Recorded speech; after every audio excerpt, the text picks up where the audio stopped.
লখিমপুৰৰ সাফাই কৰ্মীসকলে এতিয়া লাভ কৰিব বহু সুবিধা উপযুক্ত মাছুলৰ লগতে ঘৰ খোৱা পানীৰ সুব্যৱস্থা আদি লাভ কৰিব এতিয়া সাফাই কৰ্মীসকলে তেওঁলোকৰ কাৰণে ঘৰ যেটো হৈ আছে ঘৰ অলমোষ্ট 3 বছৰ মান হৈ গ'ল এতিয়ালৈকে কমপ্লিট হোৱা নাছিলে তাৰ কাৰণেও আমি সিদ্ধান্ত লৈছোঁ তেওঁলোকে কৈছে যে 6 মাহৰ ভিতৰত এই ঘৰটো ৰেডি কৰি দিব আৰু তেওঁলোকৰ হেলথ চেকআপৰ কাৰণে 3 মাহে মূৰে মূৰে হেলথ চেকআপ কাৰণে আমি সিদ্ধান্ত লৈছোঁ তাৰপিছত ইয়াতে যিমান সাফাই কৰ্মচাৰীবোৰ আছে তেওঁলোকৰ লগত মত বিনিময় কৰিলোঁ তেওঁলোকৰ মানে বেসিক নিডছটো এটোৱে আছিলে যে আমাৰ খোৱাৰ পানী থাকাৰ ঘৰ আৰু মিনিমাম ওয়েজেস হ'ব লাগে সেইটোৰ কাৰণে আমি মিটিং পাতি এটো অতি শীঘ্ৰে 2-3 মাহৰ ভিতৰত এটো সব আমি প্ৰভাইড কৰা দিম লখিমপুৰ চহৰখন পৰিষ্কাৰ কৰি ৰখা এই সাফাই কৰ্মীসকল সন্মুখীন হৈ আছিল বহু সমস্যাৰ ইয়াতে বিশেষকৈ অসুবিধা পালো যে সাফাই কৰ্মচাৰী যেটো আছে লখিমপুৰত ইয়াতে তেওঁলোকৰ মেইন সমস্যাটো হ'ল মিনিমাম ওয়েজেসটো কতবা 6000 কতবা 8000 তেনেকুৱা পেমেন্ট কৰি আছে আৰু ইএসআই সুবিধা নাই পিএফৰ সুবিধা নাই তেওঁলোকৰ কোনো ম্যাটাৰনিটি লিভ নাই খোৱা পানীৰ প্ৰবলেম হৈ আছিল তাৰপিছত বাথৰুমৰ প্ৰবলেম হৈ আছিল সেইবোৰ চালো আমি এই সাফাই কৰ্মীসকলৰ বাবে এতিয়া চৰকাৰে গ্ৰহণ কৰিছে বহু পদক্ষেপ বিভিন্ন ধৰণৰ আঁচনি আছে গভৰ্ণমেণ্টৰ যেনেকা আপোনাৰ প্ৰধানমন্ত্ৰী আৱাস যোজনা আছে এটোৰ ওপৰতো আমি খবৰ লৈছিলোঁ কত পোৱা নাই এটো য'ত পোৱা নাই তাতে প্ৰভাইড কৰাব তেওঁলোকে আৰু মিনিমাম ওয়েজটো প্ৰভাইড কৰাব আৰু যিবোৰ আৰু অসুবিধা আছিল ধৰক যে ম্যাটাৰনিটি লিভ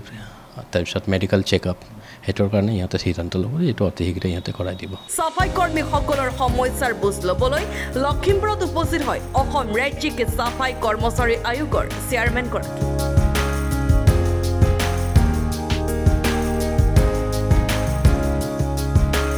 হয় যেনেকৈ আপোনালোকে গম পায় যে যোৱা মাৰ্চত আমাৰ অসম গভৰ্ণমেণ্ট মাননীয় মুখ্যমন্ত্ৰী ডাঙৰীয়াৰ নেতৃত্বত অসম ৰাজ্যিক সাফাই কৰ্মচাৰী আয়োগ গঠন কৰিলে আৰু এই আয়োগত মই চেয়াৰমেন হিচাপতে যোৱাকালি লখিমপুৰ ভিজিট কৰিলোঁ দুদিনীয়া প্ৰগ্ৰাম লৈ আহিছোঁ মই লখিমপুৰ যোৱাকালি আমি হাৰজন কলনী ভিজিট কৰিলোঁ আৰু লগতে ডাকুৱাখানা গ'লো মিউনিচিপালিটি তাতেও মিটিং পাতিলোঁ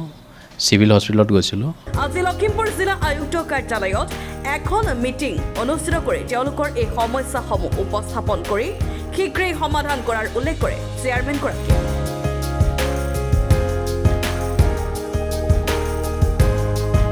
তেওঁলোকলৈ আগবঢ়োৱা এই সুবিধাসমূহ পাই এতিয়া সাফাই কৰ্মচাৰীসকলেও ধন্যবাদ জনাইছে মুখ্যমন্ত্ৰী গৰাকী চাওক পোনপ্ৰথমটো আমাৰ অসম চৰকাৰক মই ধন্যবাদ দিছোঁ যিহেতু সাফাই কৰ্মচাৰীৰ বাবে সুকীয়া বিভাগ একো নাছিল এই চৰকাৰে মানে সাফাই কৰ্মচাৰীৰ বাবে তেওঁলোকে চিন্তা কৰিলে এটা সুকীয়া বিভাগ গঠন কৰিলে আৰু আজি সেই বিভাগৰ চেয়াৰমেন ডাঙৰীয়া তেখেত আমাৰ লখিমপুৰত আহি উপস্থিত হয় আৰু সাফাই কৰ্মচাৰী যিখিনি দুখ সমস্যা সেইখিনি তেওঁ বুজ লয় আৰু সমানে ইয়াৰ দল সংগঠনৰ লগত তেওঁ মত বিনিময় কৰি আৰু ইয়াৰ যিখিনি মানে আমাৰ প্ৰশাসন তাৰ লগত যোগাযোগ কৰি আৰু যিখিনি আলোচনা হ'ল সেইখনত আমি মানে সন্তুষ্ট হ'লোঁ যে তেওঁলোকে 2 মাহৰ ভিতৰত যিখিনি আমাৰ সাফাই কৰ্মচাৰী ৰাইজৰ সমস্যা সেই সমস্যাখিনি সমাধান কৰি দিব বুলি তেওঁলোকে আমাক কথা দিলে আৰু মই পুনৰ অসম চৰকাৰ ধন্যবাদ দিছোঁ অসম চৰকাৰক আৰু চেয়াৰমেন ছাৰ ডাঙৰীয়াকো মই ধন্যবাদ দিছোঁ প্ৰথমবাৰে মই আমাৰ অসম চৰকাৰক ধন্যবাদ দিবলৈ বিচাৰোঁ কি ৭৫ বছৰৰ পিছত সাফাই কৰ্মচাৰীৰ কাৰণে